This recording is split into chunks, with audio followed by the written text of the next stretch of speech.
What's up, everybody? Good morning. Philly with John Marks on PHLY. If you're watching live with us, we're here on a Tuesday morning. We know who the Eagles are playing in the first round the divisional round of the playoffs.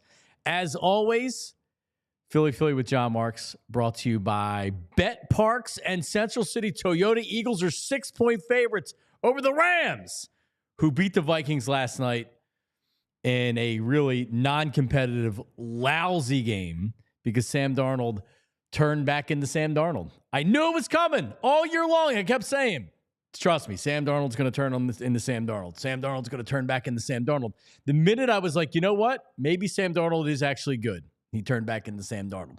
Good morning to everybody that's viewing live on YouTube. All of our mad chatters that are awake and ready to go. Good morning to everybody out there. So the Rams win last night. So it is set Sunday, 3 p.m. Eagles 6-point favorites, a solid 6-point favorites. I like the Packers when that game came out. I think it opened at 3 or 3.5. And a lot of people, including me, were like, wow, that's weird. That's a little bit of a light line, or more than a little bit of a light line. And then that line went up, and then I think it settled in finally at kickoff at 5.5 points. So it corrected itself. I'll be curious to see where this line is going, because the Rams were impressive last night. They really dismantled the Vikings. Sam Darnold does not do a good job of handling quarterback pressure, but still he was sacked 9 times. So the Rams pose a difficult matchup. Their defense, their offense, their wide receivers are very good. They played them earlier in the season. We'll talk about the Eagles and the Rams coming up here all week and also in the show today. Harry Mays, my old buddy from the Fanatics, is going to join us at 8:25. If you're watching live, about 23 minutes from now, we'll get H and see what he has to say about all this stuff. A lot of talk, as expected, about Jalen Hurts and if he's playing well enough for this Eagles team to win a Super Bowl, to get to a Super Bowl, which I think is a fair question based on his play this year. I think it's being exaggerated how poorly he played in their win on Sunday. I also think that a guy like Dan Orlovsky is going over the top, talking about how Jalen Hurts played great, and it was the wide receivers that didn't get open, and it was the scheme and everything else. How about it was a little bit of everything? How about Jalen Hurts, as expected, came out and looked sluggish, and the offense looked sluggish. And here's the other thing, and I can't say this enough. The Eagles called plays after they took the early lead. The Eagles called plays. Kellen Moore called plays that were indicative of the Eagles thinking that Jalen Hurts would be sluggish, that the offense may be sluggish, that they weren't playing great, and that they didn't think the Packers could beat the Eagles defense, and they couldn't. Now, it was a 16-10 game in the second half, so it's not like that it was a comfortable, easy win, but ultimately, the Eagles were conservative offensively, and that's what they needed to do. They won by double digits. Now, Jalen Hurts in his performance, he managed the game. He had 2 passing touchdowns. He ran the ball a little bit at 36 rushing yards. He didn't play great. He certainly needs to play better when called upon to throw the ball. They didn't ask him to do a whole lot. By the way, hasn't that really been the formula of the Eagles in 2024? They haven't asked Jalen to do a whole lot. The passing game hasn't been asked to do a whole lot. They are going week by week, game by game, and saying, what do we need to do to win this game? And the Eagles have won comfortably in a lot of these games. They've had comfortable wins. They've had good wins. This is a very good football team in large part because of their balance. Running the football, Saquon Barkley. Playing great defense with a young elite defense, top defense in the league. special teams outside of Jake Elliott and some of his struggles. And then when Jalen Hurts and they need a drive, and they've needed a drive in games, or when the passing game needs to step up and is being called out, they've done it. So I'm not going to sit here and tell you and try to shine a turd and tell you that the Eagles' passing game has been great. No, it really hasn't. But is that because of circumstance and that they really haven't been asked to do a whole lot? Or is that because the passing game isn't good? I think it's more of the former, that they haven't been asked to do a whole lot. And it probably is frustrating for A.J. Brown and Devontae Smith. You know who it's not frustrating for? Jalen Hurts. Does he seem bothered that he's not throwing the ball 40 times a game? Does he seem upset that people are criticizing him because they don't throw the ball a lot? He doesn't seem upset about that a lot. I mean, I'm sure he feels a certain way about the criticism, but like they're doing what they need to do to win games. And I would be absolutely positively shocked if they didn't beat the Rams and they're not in the NFC Championship game against the Lions in 2 weeks. I'd be shocked because this is a very good football team and the Rams are a good team. The Eagles are a better team. The Eagles have been a better team all year long. The Eagles have been one of the best teams, if not the best team in the NFL all year long by doing this exact thing. So I'm not being negative. I don't have any worries about this team. Now, you get to the NFC Championship game and you play the Lions, okay. Now Jalen Hurts is going to have to elevate his game. He is going to have to play to a more elite level.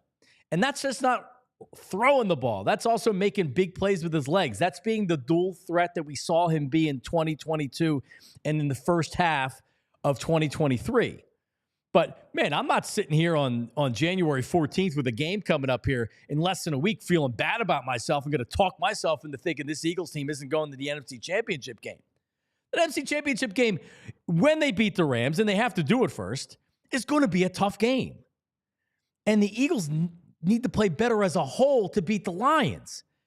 But, man, this is a good team, and I feel very, very good as we head into the stretch here after we saw the Rams beat the Vikings last night. Tyler Zuli joins us. He's got some headlines coming up here in a second. But as I expected, a lot of Jalen Hurts talk yesterday, which is it's fine. It's fine. It's perfectly fine. I don't think he played great. I don't think he crapped the bed. You know what part of the thing that's worked for the Eagles? Remember the first 3 or 4 games? What was the criticism of Jalen Hurts? Turning the ball over. Look at all the fumbles. He's throwing interceptions. I remember specifically saying on the show, one of the things that made Jalen an above-average quarterback was he protected the ball so well. And he wasn't doing that. He was turning the ball over. Last half of last season, he was turning the ball over. He hasn't done that. He's protected the ball well. And if that means that he's gun-shy and he's not making throws that he probably could make, all right, that may cost him in the Lions game. It may.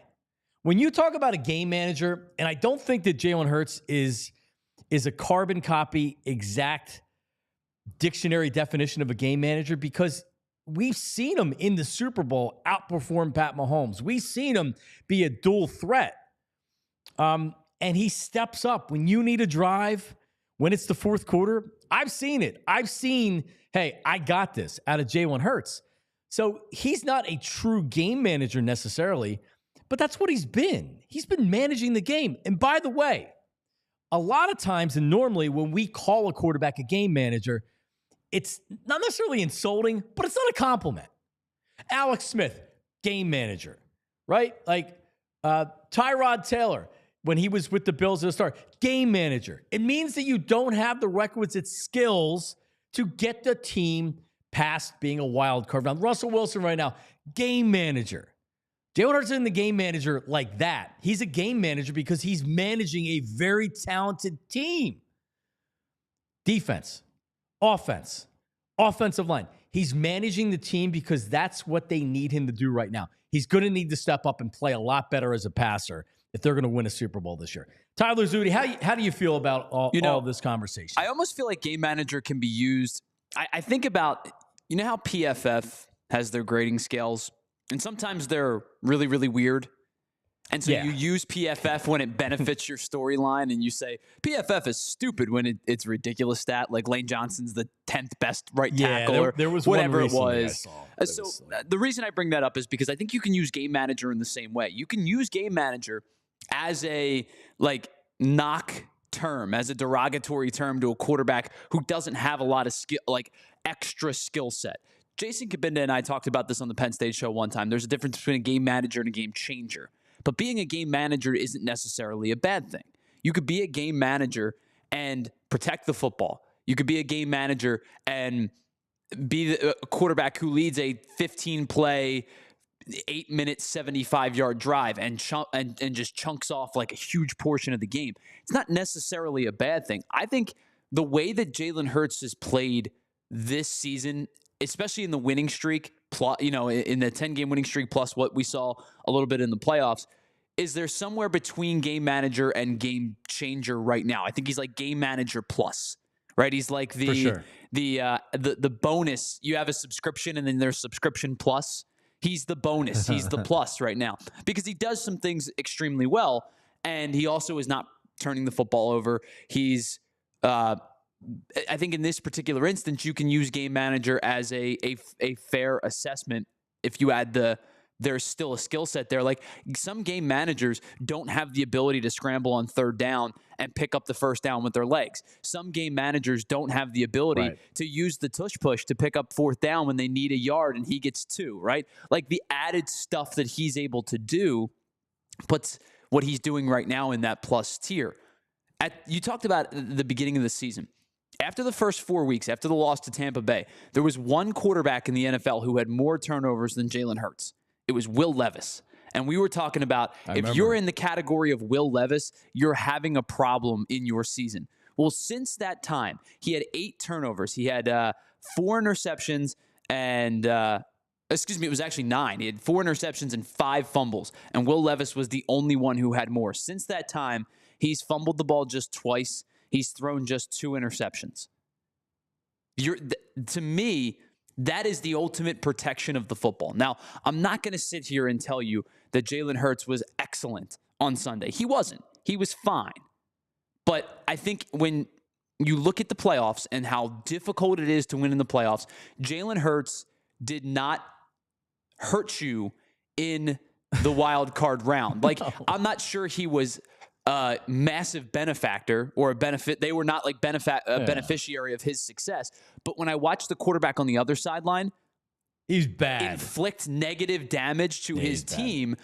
Jalen Hurts did what you needed him to do to win the football game. And to me, that's plenty when you're talking about survive or your season's over. Yeah, I mean, like, it should not have been even that close of a game. The 4 turnovers, it should have been a blowout.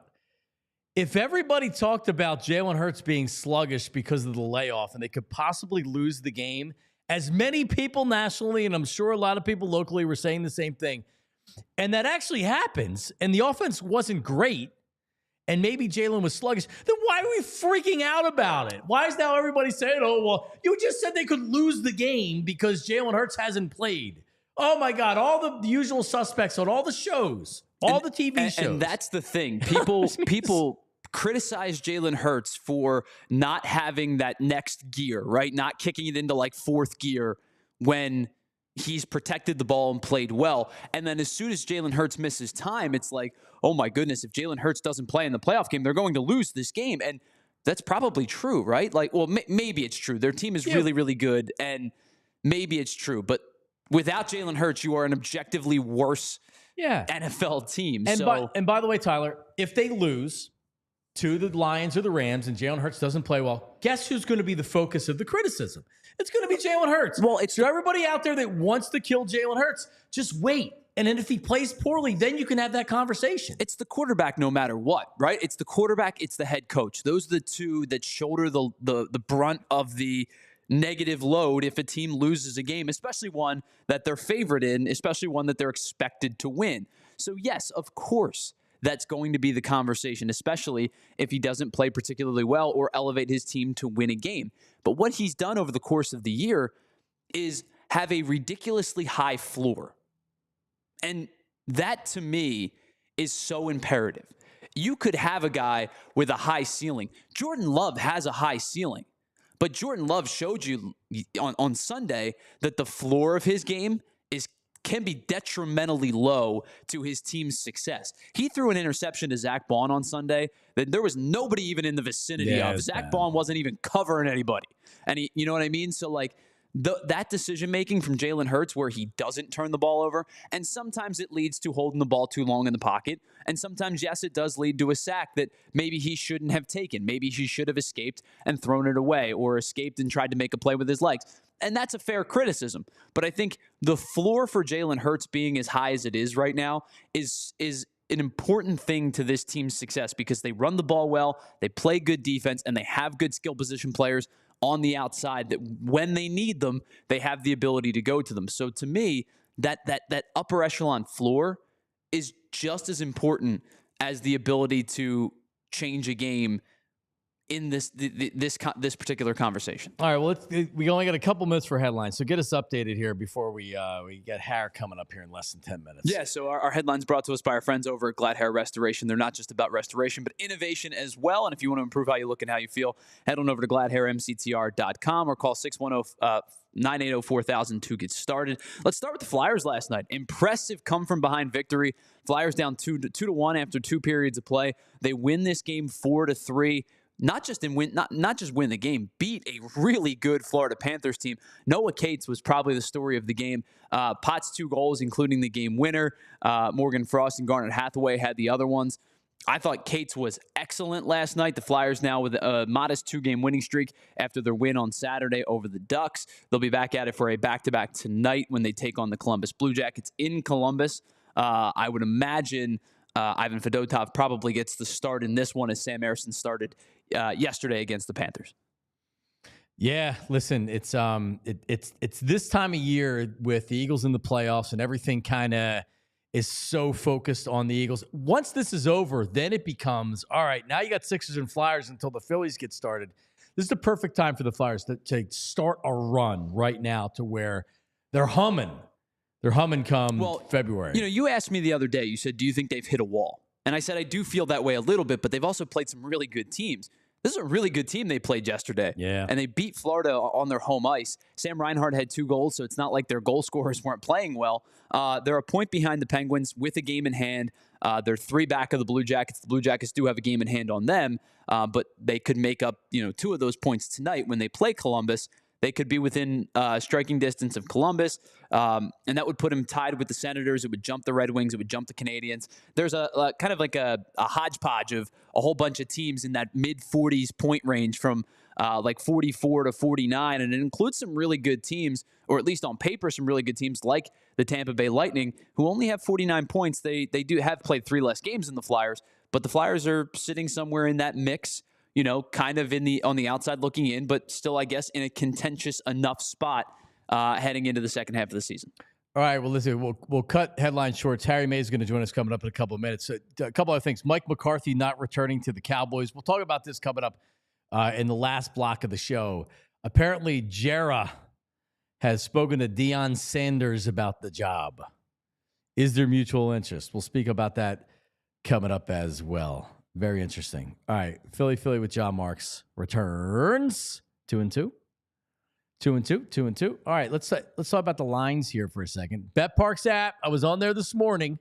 I didn't look last night because, frankly, I didn't make it through all of the game, almost all the game. But so I was like, all right, what's that line going to be? Rams and Eagles, right? Because we told you yesterday the Ravens and the Bills. That line opened up as the Bills -1.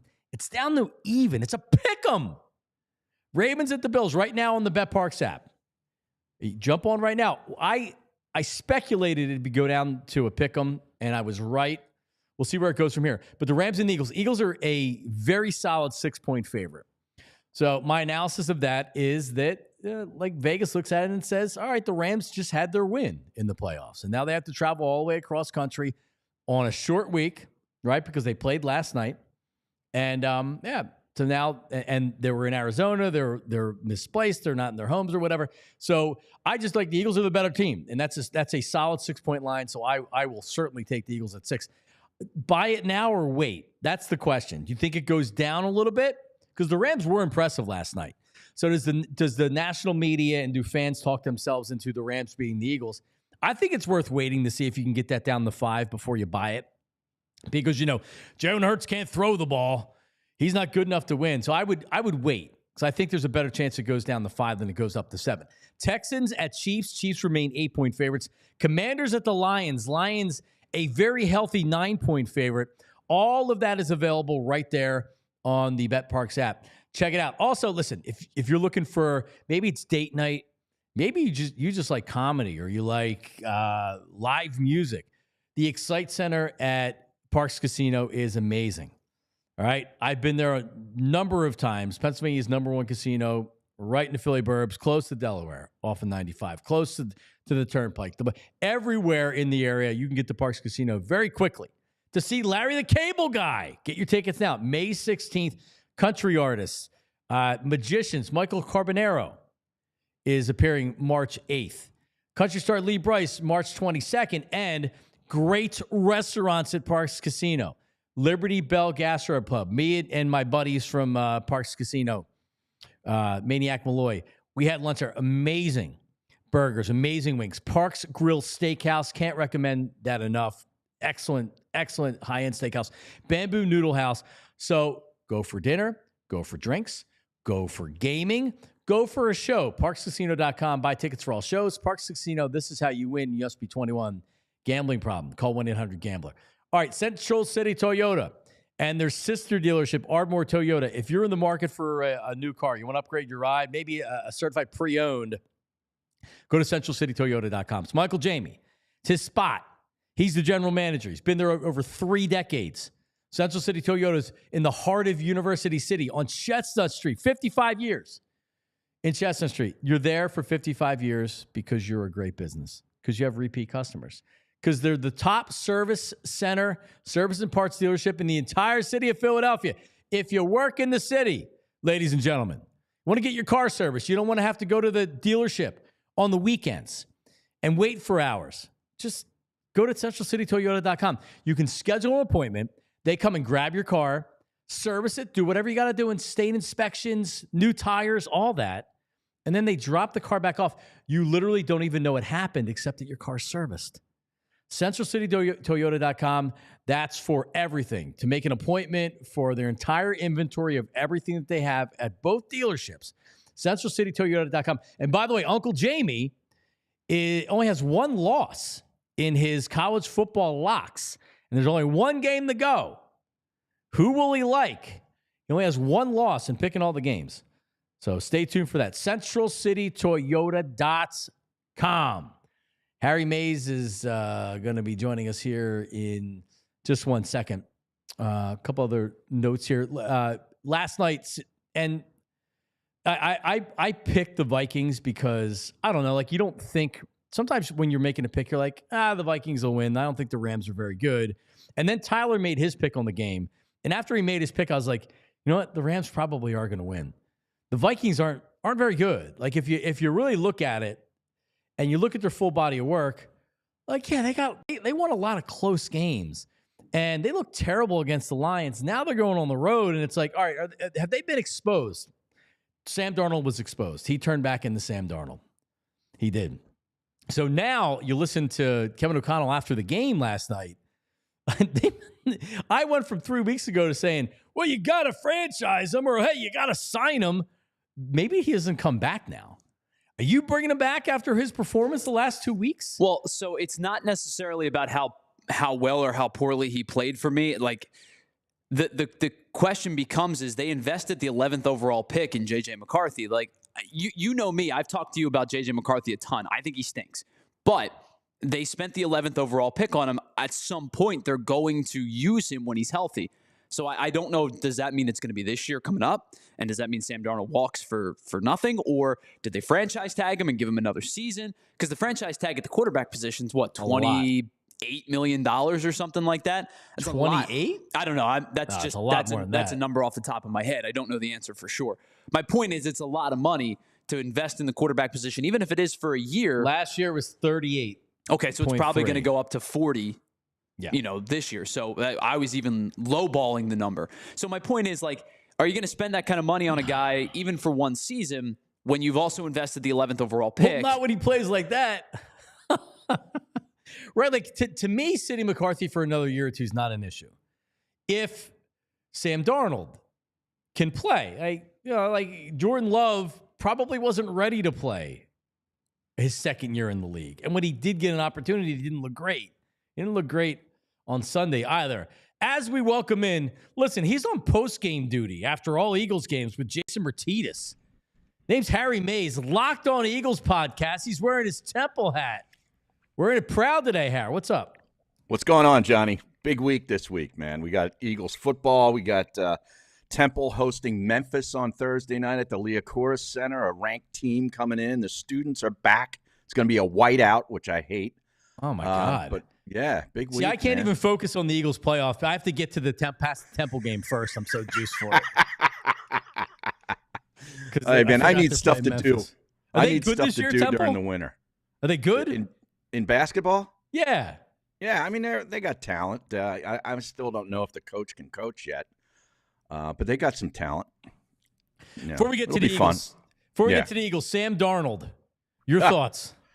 Sam Darnold has turned into the New York Jets version of Sam Darnold the past 2 weeks. And that's a big concern if I'm the Minnesota Vikings when you're sitting there, saying, should we franchise this guy at $30+ million for a year? But, I was listening to you guys. They invested the 11th overall pick in McCarthy, and I think he's the guy. And do you sign him for 1 year and just bring him back to make sure McCarthy's ready to go? Maybe that's the way to go about it. But I don't think he has done nothing the past 2 weeks against good competition on the road to warrant an extended contract, if you ask me. He was seeing ghosts again last night. Yeah. But sacked 9 times. I'm not telling you he had good protection, but there's no way he should have been sacked 9 times. And that's why I wanted the Vikings to win that game, because if you imagine him coming into the link. Oh, my God, that would have been a feeding frenzy and a blowout. Well, as it stands, it's the Rams coming in here. Eagles beat them earlier in the season in Los Angeles. Just your initial gut reaction. It's a 6-point favorite. Eagles are 6-point favorites. Your knee-jerk reaction to the game on Sunday. I think it's going to be close. I think this Rams team is better than a lot of people think. The quarterback is pedigreed. The coach is terrific. Those 2 wide receivers are 2 of the best blocking wide receivers you'll have in the NFL, and they catch and run after the catch. Like, they're sort of like a couple of Deebo Samuel type players out there. They're trouble. And I think the Rams have a couple of good defensive players. You saw that on display last night. I think it's going to be a good game. I really do. And we need something to have angst about in Philadelphia. We're very uncomfortable feeling good and easy about our football team. So now we got a lot of angst. Everybody's, in angst over the quarterback because he didn't look terrific in a pretty easy win last Sunday against Green Bay. He looked okay, but he didn't look terrific. So people have angst about him. And now you got the Rams coming in revenge. This coach has already seen this Eagles team this year. I think he's very good. So I think this is going to be a tough game. We'll have a lot of angst. Yeah, their defensive line has a ton of high picks, and they're terrific. The Eagles did very well. First can wreck the game. Yeah. Oh no. I mean, like you can see, and honestly, Harry, I think it's a good game for the Eagles because the Packers, they didn't have any wide receivers by the end of the game. Their offensive line was beat up. Eagles are lucky they played. The Packers sucked. I mean, really, they were bad. 4 turnovers. I think they need this kind of a game from a team like the Rams to really get ready for the Lions, because the Lions, that's going to be a game. That's in Detroit. That's a loud stadium. Their defense has a lot of guys out, but their offense is legit. And I think they need a tough test. Going back to Temple, John Chaney used to schedule regular season. It was a murderer's row in the regular season, but his teams were ready by the time the tournament came. That's right. It got them ready. This game right here against the Rams, to me, toughens them up for the Lions. I totally agree with you. Not that you wouldn't want maybe an easy win to get to the NFC Championship, just to get there, to make sure that you're there. But I agree with you. This is a game that's going to really challenge the Eagles, in all phases. And you're right. If you go to Detroit, and Detroit will take care of the The Commanders are a great story. That quarterback is terrific, and they're going to be a problem over the next 5-6 years with that kid. But that being said, this is the end of the line for them. You're going to have to score 41, I think, minimum to beat Detroit in Detroit. I mean, that's a track meet. But yeah, playing the Rams this week will be a terrific test. And, Jalen Hurts is going to have to get A.J. Brown involved. A.J.'s going to have to get his face out of the book and make a couple of plays to win this game because, I mean, last week, I thought Hurts made a couple of great plays in the one drive that put him up 16-3 and really ended the game, in my view. He rolled to his left and found Devontae Smith for 28 yards on a 3rd and 3. That was a huge play. And then shortly thereafter, the Packers put everybody in the box practically and blitzed the house at him, and he found Goddard on the left-hand side. And that's when Goddard had the double stiff-arm touchdown on Valentine. That was a hell of an individual effort, man. Unbelievable play. Yeah, terrific. But, those were two really good reads and finds by Jalen Hurts that I think get, overlooked in the fact that he didn't look outstanding. So he didn't turn the ball over. And, sometimes you manage the game. I mean, he's not Patrick Mahomes. Right. He's not Lamar Jackson. I was saying earlier, and tell me if you agree with this. I feel like that it's more that Jalen Hurts is comfortable managing the game because he knows they can win like that, as opposed to trying to do too much out there, right? Because we've seen him. He's a better passer than what he shows in some of these games, and maybe he's a little hesitant and gun shy because he doesn't want to throw an interception. Right. But he's also not throwing an interception, right? So I think when push comes to shove, like you're talking about Detroit, that's a game where if you get a Jalen Hurts that you saw against the Packers, forget about it. They're going to get blown out. Yeah, you're going to lose because you're going to need to keep pace with them, and that's the type of game that Jalen Hurts rises to the occasion. But yeah, I agree with you. And they did this, if you remember, Harry, after the Carolina game where the passing offense looked terrible. And there was a lot of talk about Jalen Hurts. There was A.J. Brown and Jalen. A.J. Brown after the game said that the passing game was an issue. Brandon Graham came out and said their relationship was an issue. Eagles came out against the Steelers. And again, this is also play calling motivated. They got A.J. going early. Immediately. It seems like Kellen Moore's fine with not doing that with this offense right now. Like he's not going to force throws just because that's what you're supposed to do in the NFL. Right. Now, they did get A.J. involved early in that game. He had his only catch in the first or second series. I forget what it was. It was a 10-yard play. That was it. And then after that, that was it. Now, I don't know what, I don't look at the all-22. I don't know what, Green Bay was doing defensively, maybe to take A.J. away, on the first read. I don't know. But he did get other guys involved, and he didn't need to throw it 30, 35 times to win that game. You're absolutely right. He knows he has a beast of a running back, behind him that can carry the game if he needs him to. So I agree with you. They're 6-point favorites. I think this is a nip and tuck game. If it's a cover, maybe it's because of a late score, right? Like they're up one score and they get a touchdown. I do think the Eagles win. I'm very confident in the Eagles going to the NFC Championship game. We'll see from there. I don't believe it's going to be an easy game. The Eagles are also a very good team, right? Like they've shown that their biggest strength is the fact that they are not only good defensively, they're good in the secondary, at linebacker. Now the Kobe Dean's down, so this changes things a little bit on the defensive line. And they're versatile on offense. They have great wide receivers. They can run the ball. This is a really deep team that doesn't need to be pass heavy. So I feel good about them heading into this weekend. You're absolutely right. And the one thing that I don't know if you guys have talked about this, but I did on the postcast, the Eagles were very physical with the Packers on defense. They hit everybody hard that night. I mean, they took out the guard with a big blast on his shoulder. I mean, everybody was getting popped. And he started out with Oren Burks on the kickoff, he makes that big play, and Jeremiah Trotter somehow came up with the ball. I don't know what was going on in that pile, but that was a scrum like you've never seen before, man. And then they get, he gets Dotson with a touchdown. Where's that guy been all year? I didn't even still remember he was on the team, and he makes the play in the back of the end zone for the touchdown. So right off the bat, I think they took a physicality to Green Bay, and they were not ready for it. No, they were not. Mike McCarthy not returning to the Cowboys. Deion Sanders. I'll say this. I don't think Deion's coming to Dallas. He said something to ESPN last night. He certainly, the door's open a crack, but it seems like that he's going to go back to Boulder. Which if I'm Deion, I do. Now, if he wants to take a jump to the NFL and it doesn't work out, he can always go back to college. He'll have a lot of jobs that are looking for him. But still, and I know Troy Aikman said this last night, that is not a great job. The Cowboys head coaching job is not a great job. You're not going to have guys lining up to take that job. So, it's nice that Jerry calls you and you're talking to him about taking the Cowboys job. Who the hell wants that job?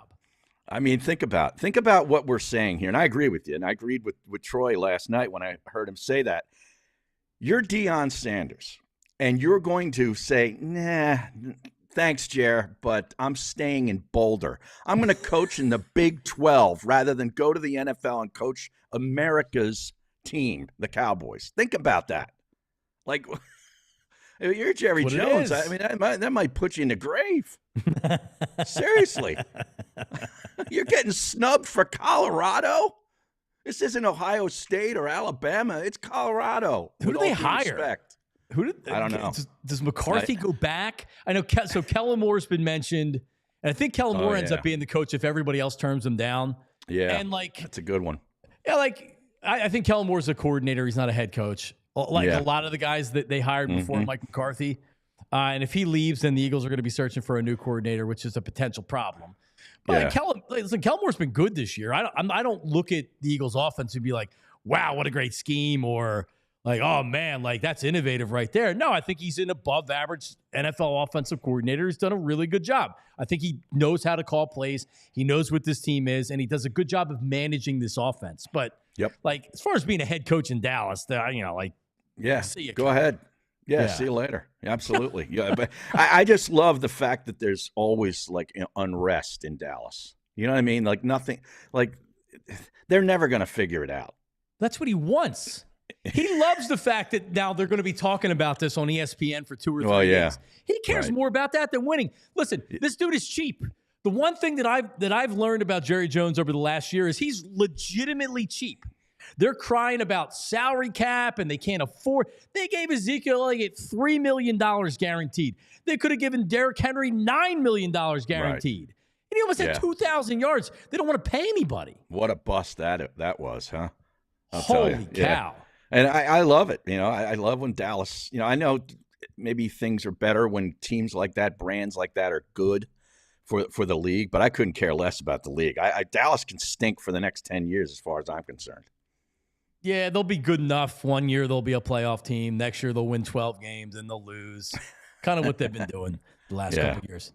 Harry Mays, tell us about because listen, you got at least one more. Tell us about the post-game show that you're doing. Yeah, Jason Martinez, our old buddy from the radio days, and I do it immediately when the clock hits 0 on the Locked On Sports Philadelphia YouTube page, and we go for 30 minutes. And that's it. It's just we attack the game. There's no phone calls. There's no interviews. There's no press conference. It's just us. That's it. And we don't go to the phone? No phones? No, we don't go to the phones. I don't think we even have a phone to go to. So, no. That is true. So, all right. I've seen it. I've seen it. I enjoy it. Good stuff, Harry. All right, buddy. I'll talk to you soon, all right? Anytime, Johnny. See ya. The great Harry Mays. Coming up, well, listen, this is a big story yesterday. The Eagles fan who used vile language in berating a female Packers fan has been identified. And this freaking guy's life has been totally turned upside down. We'll discuss. And is this really a Philadelphia and an Eagles problem? because it's not. This is an NFL problem. We'll discuss all of that. That's all coming up right after this. Philly, John Marks. Don't go anywhere. All right, TrueMark Financial. TrueMark Financial. So I've been talking about the Greenlight account and the Greenlight app that my girls and I got involved in. TrueMark Financial. Right now, if you go to their website, TrueMark.com, you can learn more about it. But I'll tell you, because we got the debit cards yesterday. So if you have kids, TrueMark has the ultimate playbook for teaching financial responsibility. It's a green light account. You get the app, put it right on the iPad, on the iPhone. It's game-changing, helping them learn how to earn, save, and spend wisely. So I'm a TrueMark customer. I have my business and my personal checking account. So it's free because I am a TrueMark member. All right? So open up a savings account for them. Put money in there, boom, you get the account. They send you a debit card. Now they're kind of managing their money. My wife's birthday is coming up here later this month, and they're so excited to get the debit card and to go and to actually buy something with their debit card for their mom for their birthday. You set up an allowance with chores. So I gave each of my girls chores, and they said, you do these chores every week by this day, and boom, you'll get the allowance. So it goes right from my account into their account. It's a great way to show financial responsibility and to get them to clean up their rooms a little bit. And it's free. Totally free. You get peace of mind because I get to track everything and they get to learn about finances. It's very cool. TrueMark.com/greenlight for more information. TrueMark.com/greenlight. All right. Well, listen, we got to throw it to Mr. Cool himself. So I don't have my shades with me today. Oh, you know what? I probably should do my job and be prepared. We do. Of course, we tell you about Shady Rays. Because, listen, I've been wearing them for forever now. And there's a reason I wear them forever, because they're just incredible optics and they feel good. And I've told you this before, John, like I got a big head and big ears. You need certain style of glasses to fit comfortably, especially when you're a hat guy as much as I am. There's not a whole lot of room. But the thing about Shady Rays is they're going to find the fit and style that work perfect for you. And 300,000 people agree. That's why they rate them 5 stars, because of those optics, because of those feel. And you're going to find the pair that works best for you. And if you don't love the pair that you buy, you can return them or exchange them risk-free for up to 30 days. And if you do love the pair that you buy, but they take an unexpected hit, a little bit of damage, you lose them, you break them. Listen, I know people that take their sunglasses in the ocean or whatever the case may be, and boom, they're gone. They belong to the Atlantic Ocean now. Well, guess what? You're going to be able to get a replacement pair guaranteed by the best lost or broken damage replacement in all of eyewear. So again, 300,000 people cannot be wrong, right? That's why you head on over to ShadyRays.com. Use the code PHLY for 35% off a pair of your polarized sunglasses, and you'll try and realize, like me and like many others have, that this is the best shades company around. I cannot recommend Shady Rays enough to anybody that's looking for a sleek, stylish pair of brand new sunglasses for a good cost too, 35% off. Damn. Take that. I need one of these Shady Rays, man. It's in my algorithm too. I'll buy you a pair. It's in my Instagram algorithm because I went and I checked out the I don't even think I checked out their Instagram page. I think I just was like, it just steals information from whatever you're looking at. All right, so Tyler, were you following the drama that was happening since the game? I mean, the video came out. I guess it came out Sunday night. I don't even remember at this time. And I'm sure everybody saw it at this point, but if you didn't, there was a couple. They were Packers fans. Fiance and fiance. Do you hate the word fiance? But it was a guy and a girl. They were sitting, at an Eagles playoff game, wearing their Packers stuff. And there was an Eagles fan, and we're not going to play the video. I'm not going to show his image because this guy's all over the place now. But he used vile language in berating this female Packer fan. The guy, her fiance, was recording the incident. And he wasn't just, and it's only a 45-second video. It didn't become physical, but the guy used the C word, which is like really? It's terrible. It looks terrible. The guy looks like a total scum. No doubt about it. I'd like to believe in real life that he isn't this much of a piece of crap. All right. And that he, for whatever reason, sometimes Eagles fans, when they go on the Lincoln Financial Field, they become this maniac. Maybe it's fueled by alcohol. Maybe it's fueled by, this is a playoff game. We got to get to the Super Bowl. I got to be the biggest fan ever. Anybody that wears opposing colors, I'm going to yell at, and I'm going to give them a hard time. Whatever it is. Tyler, you've heard me say this. Everybody that's listened to me on the show and really for the radio, like, I'm a former Eagles season ticket holder. I had tickets in the 700 level of Veteran Stadium. And then when we moved over to the Link, we were up high at the Link. I don't have the tickets anymore. But I've been to a lot of Eagles games in my life. And I have no interest in going to Eagles games anymore. And this is really for various reasons. I like being at home. I don't like it taking 2 hours for me to get home on a Sunday. I like watching on TV. I think it's a great sport to watch on TV. But a large component of it, a big part of it is, I don't enjoy the atmosphere. I don't like the drunkenness at the games. I don't like the intimidation of opposing fans. I don't like the fact that beer is frequently thrown if you're wearing a Ravens or a Packers or a Giants or a Cowboys, and just the taunting and the intimidation and everything else. And this isn't a Philadelphia and an Eagle thing. Let me make this very clear. This isn't, and maybe there are more idiots at Eagles games than there are at some of the other games, but with everybody having an iPhone and everybody having a phone these days, it like, this is part of the NFL culture. It's fueled by alcohol, and there are fights and there are violence. Pretty much, I don't want to say every game, but every NFL weekend, that Monday, you'll find fights that are out there. You'll find violent fights. You'll find women fighting. You'll find men fighting. You'll find women fighting men and men fighting women. You see it all. 95% of fans are great. Even the ones that aren't violent, or like this guy that are over, like, I don't know if this guy was overly drunk or this is just what he's like at Eagles games, but you still have way too many that are loud and annoying and think they're funny, that are always yelling, always saying this. So people love going to games. I'm not one of them. I want very little to do with it. Even the parking lots, there's fights all over the parking lots. I saw Dumpf, my buddy Dumpf, was fighting somebody in the parking lot. Somebody was recording it. I don't enjoy it. So this ain't a Philadelphia problem. For everybody that wants to pile on Philly fan, and that's fine, pile on Philly fan. We have a reputation, and a lot of that is deserved. This is an NFL problem. This is just not a Philadelphia Eagle problem. No, I think that first and foremost, you said something along the lines of, and I don't want to put words in your mouth. You said something along the lines of, like, you want to believe that this is not who this guy is, right?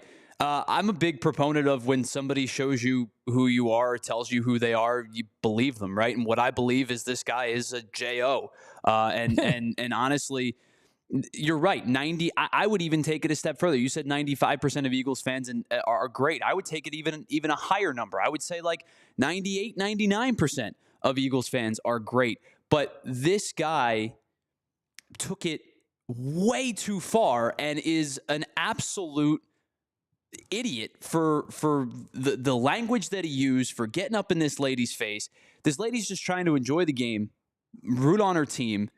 And it seemed to me this guy had a vendetta against a jersey and a hat and a scarf, right? And that's what this comes down to, is an idiot being an idiot with some kind of vendetta against another team's logo and colors. And the word that guy used, I think is just it's a gross word to use to anybody. And in the setting that this guy is, you know, I'm not excuse. I don't even want to put the disclaimer of, well, maybe he was drunk, or maybe he was this, or maybe he was that. He's just an ass. That's what he is. He's a jerk, and he was a jerk to somebody else, and he got caught being a jerk to somebody else, and now he's he is reaping what he sows, right? And deservedly so, because this guy was crude and obnoxious and used a word that's incredibly offensive to people. And I think that this guy doesn't, like, he should be banned from the link. He should not be allowed to come back. And I'm glad that the organization, the Eagles organization, stepped up and acknowledged it and apologized to the woman. And from what I've heard, I believe is offering her some gear and things like that and trying to make right. But this guy sucks. That's what this is. This guy sucks. He does. And if he doesn't use that C word, if you and I've been, like I said, I've been to a lot of Eagles games, and I've been to games where opposing fans, for no reason, I don't even remember what year it was, but my wife and I went to see the Ravens and the Eagles at the link, and we weren't even sitting up high. We were down low, and all you need is like you had said, 99%, 98%. Well, there were two idiots that just wouldn't leave these guys alone. And it was a father and a son. The kid was probably like 16 years old. They had their Ravens jerseys on. They didn't say a word. They weren't turning around and yelling. They were just like, oh man, this guys would shut up. Thankfully, security came over, warned them to stop. When they didn't, they actually threw them out. And that was good. If Eagles fans, if you're at the game and Eagles fans are acting up, like text. You should be able to text and security comes over or whatever. Regardless, like this guy just using the C word, it takes on a whole new life because it's so violent, so inappropriate. With that said, he's been identified. I mean, his company that he works for had to put out a statement on social media. Like, this is like, talk about unwanted attention for a business. So you wonder whether he's gonna lose his job or not. Like, I almost feel bad for him because, and it's hard to feel bad for him, but punishment fitting the crime. He didn't hit the woman. He didn't, like, there was no contact that was made. He just is a POS that was totally out of line for what he did. Like, but now his life has been totally turned upside down. His family's life has been totally turned upside down. I know he has at least one daughter because I saw somebody put a video up. They didn't show her face, but like, he's got a wife, showed his wife's face. He had a wedding ring in the picture that he was on. And so, like, yeah, does he deserve to have his life turned upside down? I don't feel bad for him. Not at all. But like, everybody, like, let's just calm down. He's an idiot, right? Like, he's an absolute idiot. And to have your face now publicly, TMZ and everywhere, like, this dude's getting punished big time right now. So I'm not going to go overboard. Should he lose his job? Man, it's not for me to decide if he loses his job because that's not my company. But I'll tell you this, Tyler, if that was me, would I lose my job? Would I have a job today? You would have lost your job today because I would have lost my job, right? John, I will say this, like, it's because I think the conversation's happening in the chat right now. Like, when you and I go out in public, even if we are not on the clock, there is a representation of PHLY that you and I carry. And not just because we're in a kind of unique situation because we're front-facing, public figures, if you will. But I think you have a representation of, we have a representation of being employees of PHLY. And we have, a code of conduct, and we have a, much like every company would have, like, conduct detrimental to the organization. This would represent conduct detrimental to the organization. So, it comes down to what the ownership group of the company and what their thought processes are on this. But you are correct. If you or I were this belligerent and you or I were this offensive in a public space and it got put out on social media and it, circulated social media, you and I would not have jobs today because of you are representing your company, even if you are, off the clock. There is a carry of representation.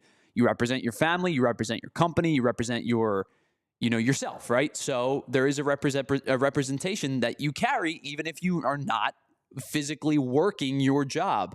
So I think that, yes, to answer your question, if this were you or this were I or this was anybody here at PHLY, we would not have jobs today because it would be considered conduct detrimental to the company. And this dude may not. I know they put out a statement. His company had to put out a statement, which is pretty crazy. Where do I have right here? All right. It says the management of BCT Partners has been made aware of a video circulating involving an employee making offensive remarks outside the workplace. BCT Partners denounces this type of behavior, and we take this matter extremely seriously. As an organization that always stood for inclusivity, the conduct displayed was completely unacceptable and stands in direct opposition to our company values. We've already begun a full investigation as an internal personnel matter to determine what actions will be taken. We sincerely apologize to everybody affected by this behavior and remain committed to fostering a culture of respect for all. That tells me he's probably not going to get whacked. And I mean, like I said, it's not my place to decide. And if he did lose his job, it's his own fault. You know, like I said, I kind of feel bad for him because, I mean, he's getting it laid on thick. He is. And it's hard to feel bad for him, but at the same time, it's like, all right, man, like his face is everywhere. And now his wife's face out there. Like he does have a family. I don't know him. I don't know if I think we all have friends, and I do as well. If I go to a sporting event, they're kind of embarrassing to be with. So I stopped going to sporting events with them. But they're that loudmouth that's like, just shut up, right? So I don't know. I would like to believe that he's not a POS, like as much of a POS as he comes off in that video. But when you use the C word, it's like, dude, what are you doing? What the hell's wrong with you? You have a daughter and a wife, and you have a job? Jesus God. But here's the lesson learned from it is leave opposing fans alone. I know that it's the Eagles and it's the NFL culture and it's a playoff game and you feel like that you have to live up to the reputation, or you feel like you have to intimidate because you want to give the home field advantage. Just have some freaking good-natured fun with them. Don't throw stuff at them. Don't intimidate them.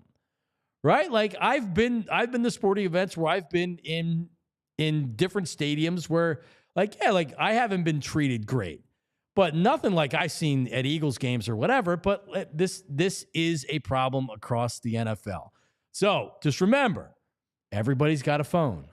So if you're going to act like an idiot at a sporting event, and God forbid someone videotapes it and put it out there, then, this could happen to you. Like literally this dude could lose his job and not going to be able to get another job. Maybe he's the sole provider for his family. You know what I mean? Like, think about what he's put at risk by acting like this out there. It sucks. This is an NFL problem, man. This is not just a Philadelphia problem. This is an NFL problem. But there you go. It's part of the reason why I don't like this atmosphere at all. I do not like going down the games because, like you said, 98, 99%. Which is like, it's high 90s, but man, the 1 or 2% are vocal. And there's a difference between shouting and yelling, even if you're being mean at opposing fans, and doing what this dude did, or throwing beer on fans, even from a distance, or throwing stuff at fans or whatever, right? Like that's the culture of the NFL. When it's like that in Philadelphia, it's like that in a lot of different places. So there you go. I feel very good about this game on Sunday. Very, very good about this game on Sunday. And my hope is all week, everybody continues to talk. Everybody says how, oh man, the Rams, how they looked. Oh God, Jalen Hurts, he can't throw the ball well enough. Keep taking receipts. Keep using it as motivation. I think one of the things that is going to be a big selling point on this game, because of the Eagles' numeric pass rush numbers, right? The sack rate versus the pass rush success rate are two very different things. Matt Stafford has been excellent against the blitz this year. One of the best quarterbacks in the league against the blitz. He was excellent against it against the Vikings. Yesterday, he was excellent against it against the Vikings when they played the first time through.